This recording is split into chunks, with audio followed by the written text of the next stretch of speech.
Hi, this is Kristen, and this is Anatomy and Physiology.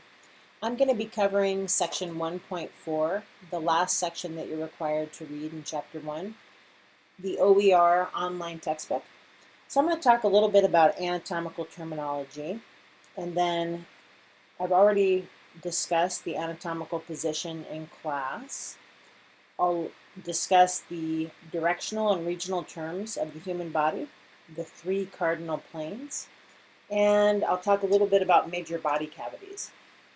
So first of all, medical terminology in science and anatomy and physiology are based on Latin or Greek root words. And Latin is basically a dead language, which means that it's not used anymore. However, it's become the basis of most of the jargon or terminology used in this class. And in order to come up with a way to standardize anatomical terminology worldwide, a group of anatomists in the International Federation of Associations of Anatomists formed a committee to publish a list of this universal standard anatomical terminology. And they did, and what they decided was that anatomists should avoid the use of eponyms to make things easier for students. And an eponym is just any term based on a person's name, even if the person is fictitious, like a fictitious character. So an example might be the term Eustachian tube. The Eustachian tube is now called the auditory tube because it's more descriptive. And a Eustachian tube connects the throat to the middle ear, and it's named after an Italian anatomist named Eustachius. But we are going to use the term auditory because auditory is associated with the ear, and it makes it easier to remember. It's more descriptive. An example of an eponym that involves the pancreas would be the Islets of Langerhans. The Islets of Langerhans are now called pancreatic islets. So islets of Langerhans are little patches of cells in the pancreas that act as glands. They're endocrine glands, which means they're ductless glands that secrete a hormone into the blood. And now they're called pancreatic islets, which is a lot more descriptive. And the other one was the Eustachian tube. Is now the auditory tube. Okay, and then they did decide that if there isn't a good replacement for an eponym in anatomy, that they would at least agree to avoid the possessive form of the eponym. So there's a part of the kidney. Actually, there are millions of these little units inside the kidney, and they're the little filtering units that are responsible for making urine by filtering blood. The object that acts as the filter is called the glomerulus. And the glomerulus has what is called a glomerular capsule. And this is a descriptive term that we use in anatomy to replace the previous term, which was Bowman's capsule, named after a person named Bowman. So we're going to use the term glomerular capsule when we talk about the kidneys in the future. But Bowman's capsule, if you're going to use the eponym, it would actually be more appropriate to lose the possessive form and just say Bowman capsule. I like glomerular capsule, so that's what we're going to use. Now, the anatomical position is basically a reference position, and it gives meaning to the directional terms. So what that means is that anytime we say, for example, the anterior forearm or the anterior antebrachium, what we mean is the palm side. And because all of our directional terms are going to be with respect to the anatomical position. Even if we're in a different position, even if the person's supine, lying on their back on a table, and we say the anterior forearm or anterior antebrachium, it still means the same thing because it's always with respect to the anatomical position. The anatomical position is a position where a person's standing upright, erect, arms at his or her side, palms facing forward, and everything is extended, which basically means that arms and legs, upper and lower extremities are straight and the person's looking straight ahead, standing upright. That's the anatomical position. A couple other terms you might come across are that, for example, the human being has what's called bilateral symmetry. And that just means that the right and left sides of the human body are mirror images of one another. And because of that, we also commonly see other terms, such as terms that describe one part of the body relative to another. So for example, Epsa Lateral literally means same side. And an example might be that you could say the woman was burned and her burns are on the Epsa Lateral side. Or you could say her burns are on the Epsa Lateral side of her ankle sprain, meaning the burns are on the same side of the body as her ankle sprain. Another term is contralateral, and it means on the opposite side. So you could say that walking or swimming, the crawl or the freestyle stroke is a contralateral movement because it involves moving both sides of the body simultaneously. Bilateral means both sides. And in Hermiston in class, I used the example that my dad had a bilateral hip replacement surgery, which means that they replaced both hips at the same time in the same surgery. Some other terms that I mentioned in Hermiston but not Pendleton were prone. Prone is a position where a person is face down. So if you go to do a push-up, you'll start off in the prone position. Supine is a position where a person's lying on her back, face upward, and if you were going to try a sit-up, you might start in the supine position. If you're in the supine position, someone can palpate or feel your abdomen. If you're in the prone position, someone could give you a back massage pretty easily. So this is on your back, flat on your back. Other terms that you'll come across, and I think I mentioned this in both places, there are terms related to organs or cells. And a lumen simply means the hollow area of an organ or a tube. So, for example, blood flows through the lumen of a blood vessel. Lymphatic fluid flows through the lumen of a lymphatic vessel. Another term related to organs or cells is the term central. Central means near the center. Pretty easy. And peripheral means around the boundary. So your skin is closer to the peripheral part of your body, and your arteries are more central. Okay, so terms that refer to the inner core of an organ, and for this, the inner core of the organ would be the medulla, or the medullary part of an organ, and the outer part would be the cortex, or the cortical part of the organ. And I think I used the example of a hard-boiled egg, where the yolk would be the medulla, and the egg white would be the cortex.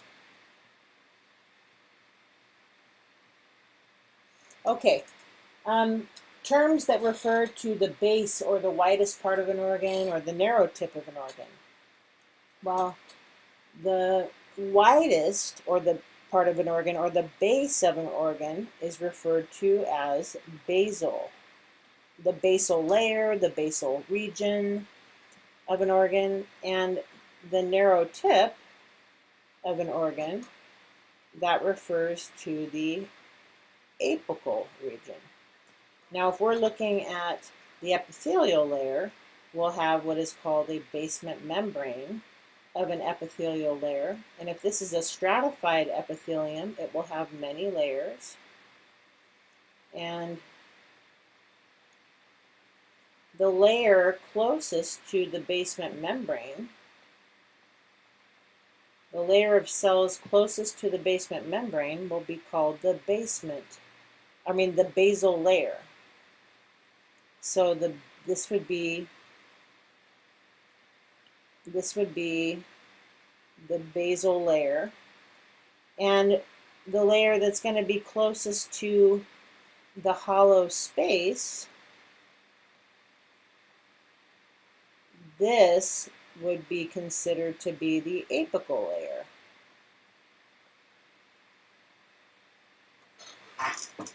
Now, you can also have, you don't only have to use the terms basal and apical when referring to the epithelium.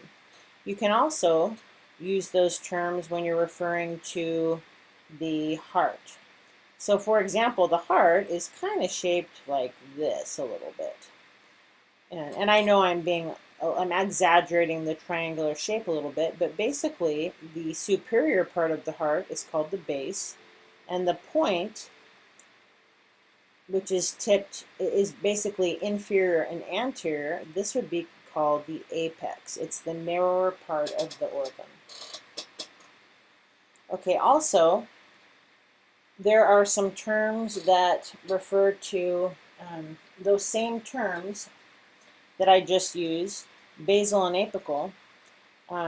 They also apply to the example below in E. Cells facing away from the lumen, in this case, they would be, in this example that I showed you above. The basal layer right here in this stratified epithelium example are cells that are away from the lumen of a hollow organ. Now, the lumen would have been up here where this space is. For example, if it was a bladder, that would be where the urine is. And we can say that the cells facing the lumen are going to be the ones in the apical layer. So basal and apical can be used both to describe the widest and narrowest part of an organ, and they can be used to describe the cells facing away from the lumen and cells facing the lumen directly. Okay. Okay, moving on to directional terms. Over time, this will become second nature to you if it's not already. The more you use them, the easier it will get. But basically, there are a series of directional terms that I wanted you to be familiar with. Anterior is front, and back would be posterior. So anterior and ventral mean front, and posterior or dorsal mean back. Like, you could say that a person's nose is anterior to the back of their skull, or a person's toes are anterior to their heel. Okay, looking at upper and lower. Upper refers to superior or cranial. Cranial means toward the head or superior. On the other hand, the lower, you could say inferior or caudal, which means toward the tail. Toward the midline of the body, that would be medial. Whereas toward the side of the body would be lateral. And these are things you can just study by looking at the images. Now, this is a little bit more complex, slightly, not much. There are two terms that can only be used when we're discussing the extremities, the upper and the lower extremities. That's the only time you use these terms. The reason being is that the upper and lower extremities, they join to the body. They join to the body at an origin.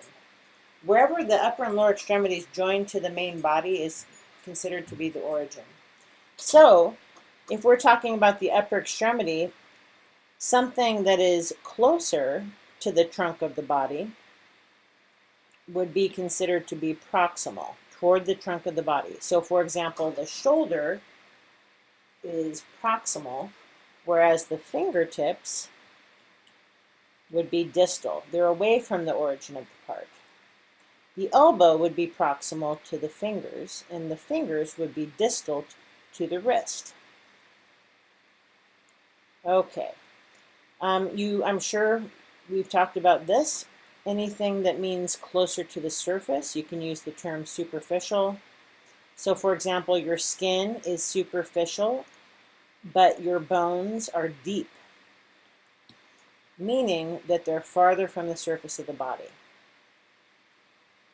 Okay, it looks like I've gotten a couple questions about the difference between body planes and sections, so I just wanted to talk about that.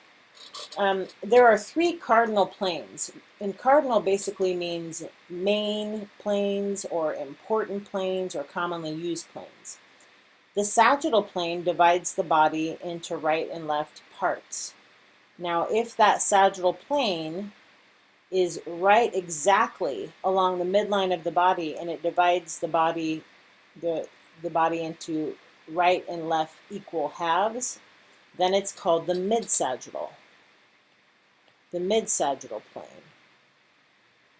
If we took a sagittal plane and a plane is just an imaginary two-dimensional sheet. It's an imaginary two-dimensional sheet. And why would you use the term plane? Well, you would use the term plane if you were going to say something like the right and left hemispheres of the brain meet at the mid-sagittal plane. That describes very well the anatomy of the brain. So that's an example of when you might use it. Now, the three cardinal planes are going to be the sagittal plane, the frontal plane, and the transverse plane. And they're perpendicular to one another. Now, the mid-sagittal plane divides the body into right and left halves, and the parasagittal plane, that would be if you divided the body into right and left parts, but not exactly at the center. Maybe you did it at the shoulder, for example. That would be an example of a parasagittal plane. But the three cardinal planes are sagittal, frontal, and transverse. So sagittal plane divides the body into right and left. Frontal plane divides the body into front and back. So it would be like right here for the frontal.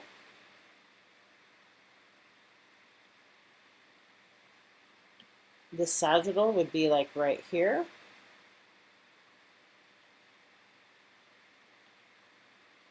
And then the transverse plane divides the body into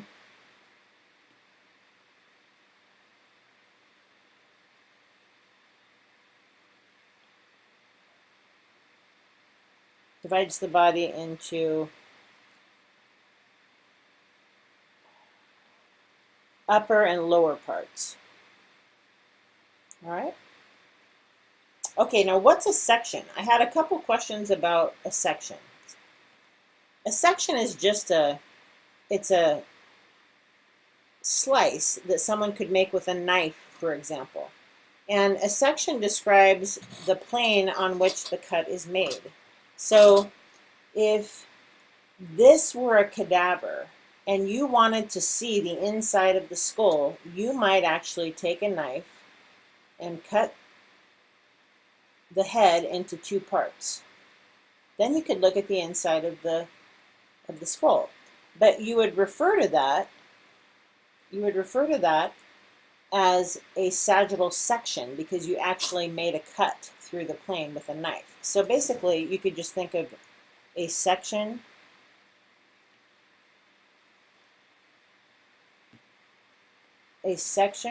why isn't my pen writing? Hold on.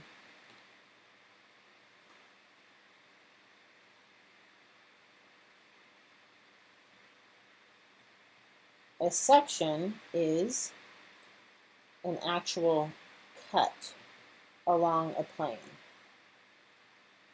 So we use that, you could use that to describe surgery or, dissection, for example. Okay, moving on.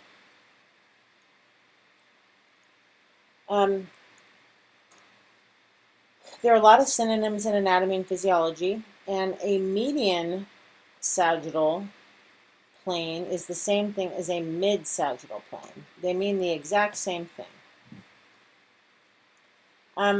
There's a plane also that sometimes, another term used to describe a plane, but it's not a cardinal plane. An oblique plane is just when you make a diagonal cut through an organ or a body or a part of the body. It's not a fundamentally important or commonly used plane, though. Okay. If you had a banana and you made a cut like this along the long axis of the banana, you could refer to that as a longitudinal section. On the other hand, if you cut the banana this way, across this way, so you made 1 and 2 parts like that, that would be called a cross section.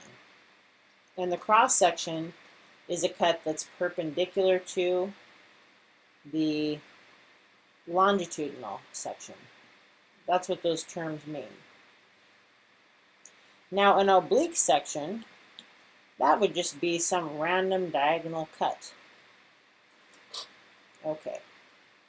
So those are terms that you're going to come across eventually. They're not extremely important at the moment, but I'll be using them quite a bit throughout the year. Okay, moving on to things that are pretty important here. Body cavities are quite important, so I want to spend a moment to talk about those. You can look at this picture, but you can also get a pretty good idea of what I'm discussing when you look at the outline below the picture. There, you can divide cavities into subdivisions. So for example, if we start with the dorsal cavity, the dorsal cavity is shown in orange. It's all in orange. So basically, the cranial cavity and the vertebral cavity are both part of the dorsal cavity. The cranial cavity contains the brain, and the dorsal cavity, the vertebral cavity includes the spinal cord. So the spinal cord is both in the vertebral cavity and the dorsal cavity, and the brain is both in the cranial cavity and the dorsal cavity. So this whole thing is the dorsal cavity. Now, if we talk about the anterior cavity, that includes everything else. So if I scroll down, the ventral or anterior cavity includes the thoracic cavity, and it includes the abdominal pelvic, also known as the peritoneal cavity. But the thoracic cavity includes a cavity called the mediastinum, and it includes 2 pleural cavities, the right and left. The abdominal pelvic or peritoneal cavity includes the abdominal cavity and the pelvic cavity. Okay, so let's go through this. The mediastinum, well, let me go ahead and move up here, and we're going to look at the ventral cavity. This time I'll look at the thoracic. Okay, so the thoracic cavity is shown in purple in a lateral and an anterior view, and the right and left this would be the right and this would be the left, pleural cavities each hold a lung, and they're part of the thoracic cavity. The mediastinum can be divided into two parts. The mediastinum I'm going to show here in blue, includes the pericardial cavity. The pericardial cavity includes the heart. It's right there. And the superior mediastinum is shown in orange, and it includes the thymus and some other organs. But either way, all of these cavities are part of the thoracic cavity. Now the diaphragm, which is a primary muscle of respiration, basically divides the body into an upper and a lower part.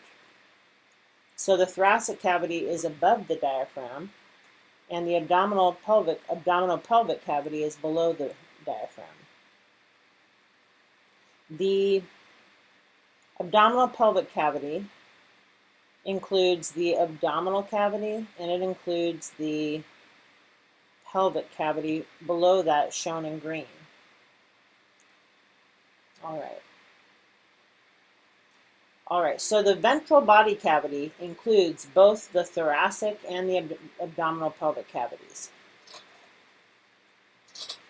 All right, so I would have if I were you, I'd have a pretty good idea of body cavities, so that when someone refers to them, you understand where on the body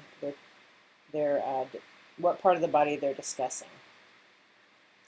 Okay, another thing that's important, real important, would be membranes that line cavities. So the membranes that line cavities that are not open to the outside of the body are called serous membranes. And these are special membranes because they're double layered. And for example, the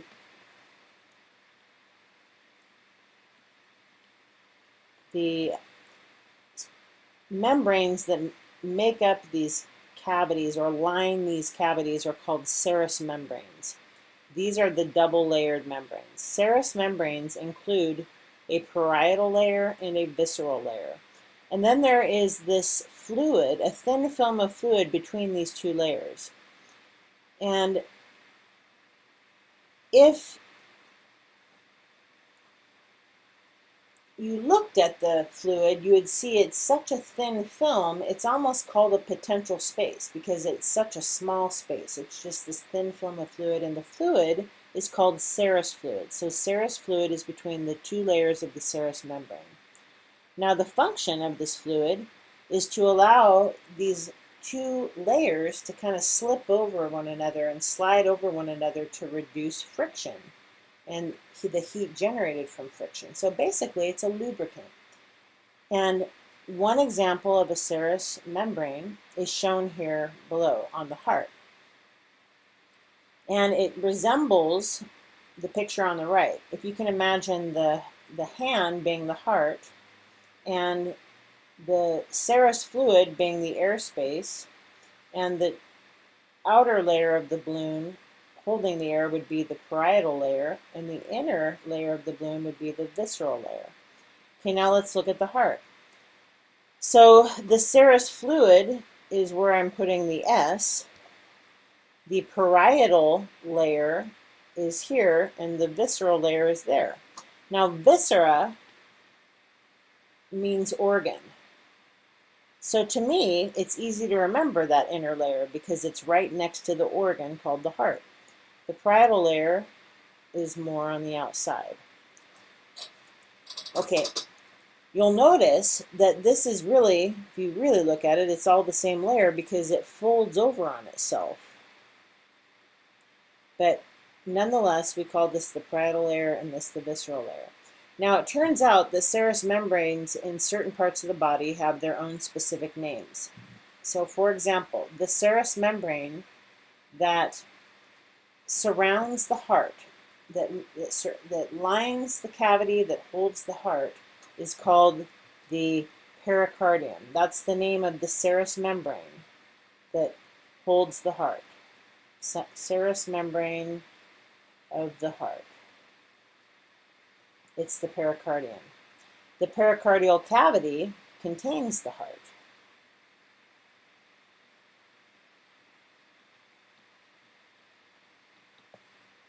Okay, now we have another serous membrane called the pleural membrane. We have two pleural membranes because we have two lungs, a right and left lung. They can be referred to as pleural membranes or pleuri.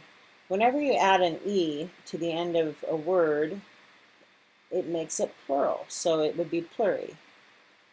The pleural cavities contain the lungs. Each cavity contains a lung. And the pleural membrane surrounds each lung. There's one more special serous membrane. The peritoneal cavity contains all of the organs of the abdominal pelvic region. So the peritoneal cavity is basically just the abdominal pelvic cavity. The membrane that lines that cavity is called the peritoneum, and this is another serous membrane. Okay, so you want to be real familiar with the terms pleuri or pleural membranes, peritoneum, and pericardium. And also the basic structure and function of a serous membrane. Okay, looking at abdominal quadrants. Abdominal quadrants are pretty simple because it just gives a person a way to describe an injury or a symptom that a patient might be feeling. So for example, if someone was having pain in their right lower quadrant, which would be in this basic area here, it might indicate a potential appendicitis because the appendix of the intestines is basically located in that quadrant. And that's just one example. So it's pretty good to have a basic idea of the four quadrants of the abdominal region. You basically just draw a vertical line down the midline, and then you can see that the transverse line is basically between the angle of the ribs and the iliac crest of the hip, these two bones. And if you have a pretty good idea of anatomy, you know what organs are found in each quadrant. Okay. There are also abdominal pelvic regions. A person could refer to a region instead of a quadrant, but it serves the same purpose. There's the right hypochondriac region and the left hypochondriac region. So, I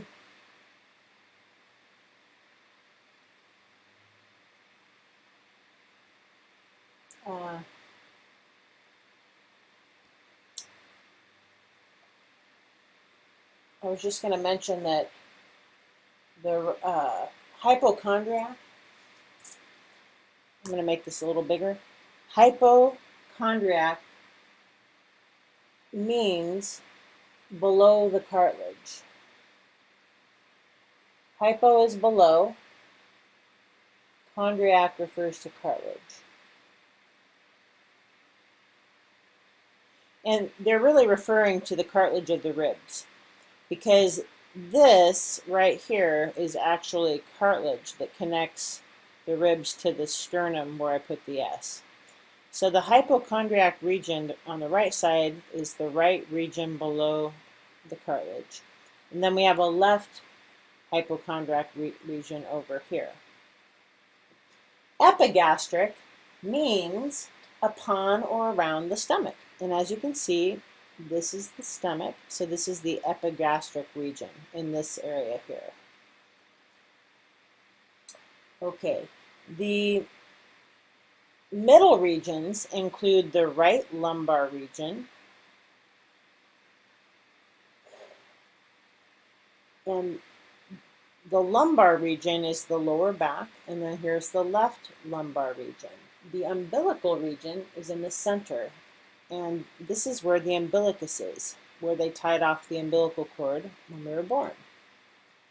The lower regions refer to the right iliac region. Well, as you learn the skeleton, you'll realize that this bone right here is the ilium.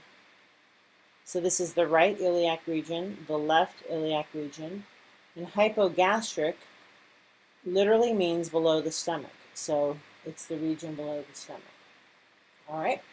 Now, if you look in the book, they talk about the specific organs that are found in these regions, and I can go over that, but it's not something that I'm going to quiz you on right now.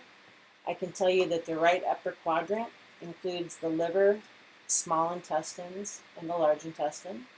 The left upper quadrant includes the stomach, liver, and large intestine. The right lower quadrant includes the small intestine and large intestine, and the left lower quadrant includes the small intestine and large intestine.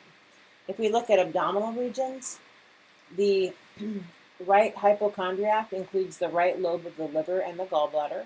The epigastric region includes the right and left lobes of the liver and stomach.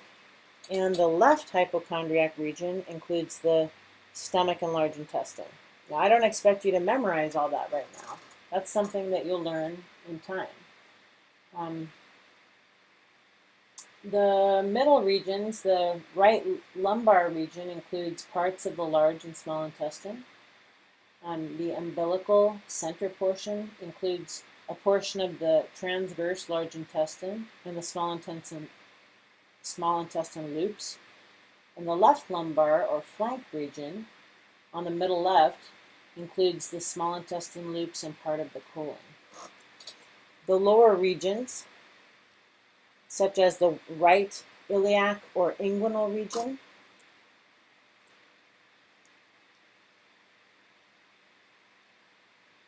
includes the ilium.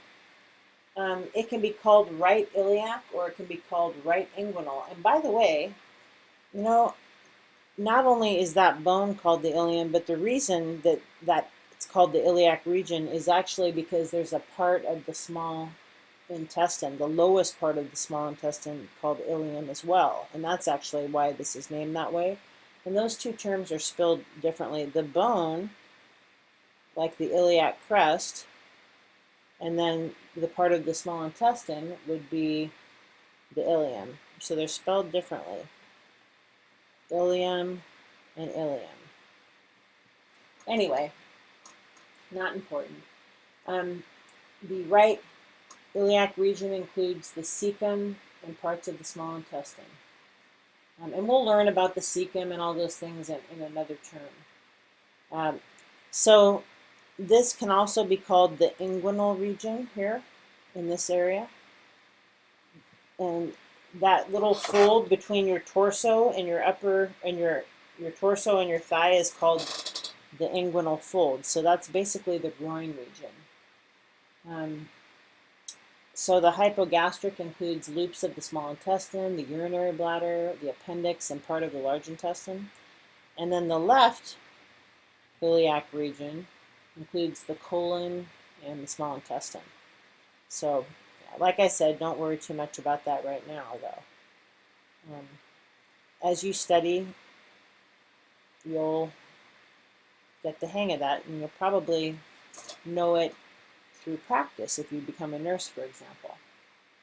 Okay, now if I, on the quiz, for example, said something like, a person came into the emergency department and he was stabbed, for example, in the right buttocks, and he had maybe he had a wound on his posterior antebrachium, I would want you to be able to interpret where those injuries are. So I would encourage you to study this figure in particular. So in this figure, think about, what if I said that a person had been stabbed in his pleural cavity? Where is his pleural cavity? Remember, the pleural cavity holds the lung, right? Or what if I said that he had been stabbed in his peritoneal cavity? You would know that would be the abdominal pelvic cavity. Or suppose I said that he had a wound that was distal to his antecubitus. Okay, so that would be distal or downstream from the front of his elbow. Okay, so I would have a pretty good idea of these terms. Major terms, I would be familiar with serous membranes, with the quadrants. Knowing terms like brachium means upper arm and antebrachium means forearm. Patellar region is the knee, for example, and the tarsal, for example, refers to the ankle, and the carpals refer to the wrist, the carpus. The lumbar region would be the lower back, but the cervical region would be the neck. And make sure you understand that when we use the term right and left, it's with respect to the actual picture or the actual person. So this would be the right side and this would be the left side because it's his right and his left.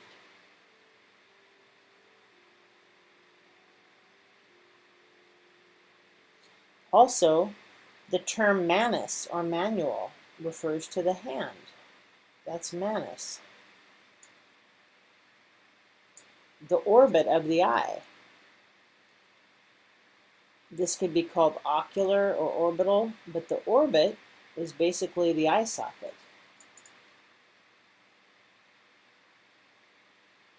Okay. I went over a few, but obviously there are more. Okay. So, you can just study the picture. Cephalic means head. Cranial is upper skull. Facial means face. Mental means chin. Frontal means forehead. Orbital or ophthalmic means the eye socket or the eye.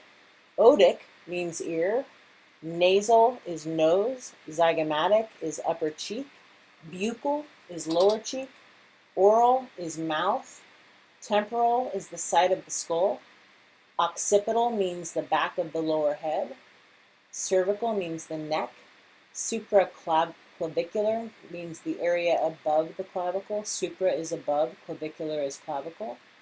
The trunk or torso, we have terms like thoracic. Thoracic refers to the chest.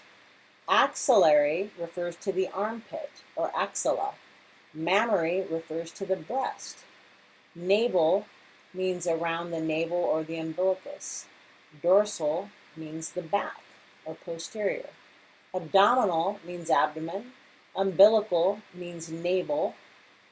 Lumbar means lower back. Pelvic means the pelvis. Pubic means the pubic bone, which is the anterior part of the pelvis. Perineal is there's an area called the perineum between the anus and the genitals. Gluteal is the buttocks. For the upper extremity, brachial means arm, acromial means shoulder, cubital means elbow, olecranon is the back of the elbow, antecubital is the front of the elbow, antebrachial is the forearm, carpal is wrist, manual is hand, palmar is palm of the hand, hallux means thumb, digital or phalangeal means fingers, femoral means thigh, crural means leg, sural means calf, coxal means hip, inguinal means groin, patellar means the front of the knee, and popliteal means the back of the knee. Tarsal means ankle, pedal means foot, digital means toe, plantar means the sole of the foot, and calcaneal means the heel of the foot. The hallux is the great toe or the big toe. Dorsal is the back or top of a body part, and cutaneous is at the body surface or the skin. And a lot of these terms, as you learn the skeleton, you will learn these terms because some of the bones and the muscle names are very similar to these names. So If you don't have it all now, it's not the end of the world. I gave you some hints of what could potentially be on the quiz because I went over a couple of these regions that were basically shown here. I circled them. You'll notice I circled some regions there, kind of highlighting specific ones that you could come across in the near future. But like I said, it's not the end of the world if you don't know them all right away because it'll come over time. But you should know the carpus, the tarsus, the patella, the cervical region, the orbital region, the manus. You should know your pleural cavity, pericardial cavity, and peritoneal cavity. Okay, any questions? If you have any, you can't ask me now, but you can certainly email me and I'll respond to you. Okay, the last thing I wanted to mention, and it really relates more to the Chapter 4 presentation. Just wanted to say that for Chapter 4, we're only covering a little bit, and I've really emphasized it pretty much in class. I just wanted you to know that you should know the 4 main or principal tissues of the body, which are the muscular tissue, muscle tissue, nervous tissue, connective tissue, and epithelial tissue. Those are the 4 main tissues. And that's covered in section 4.1. So I'm going to go ahead and end now because it's been kind of a long talk. The only other thing I might emphasize before I end is that in Chapter 4, besides covering the principal tissues,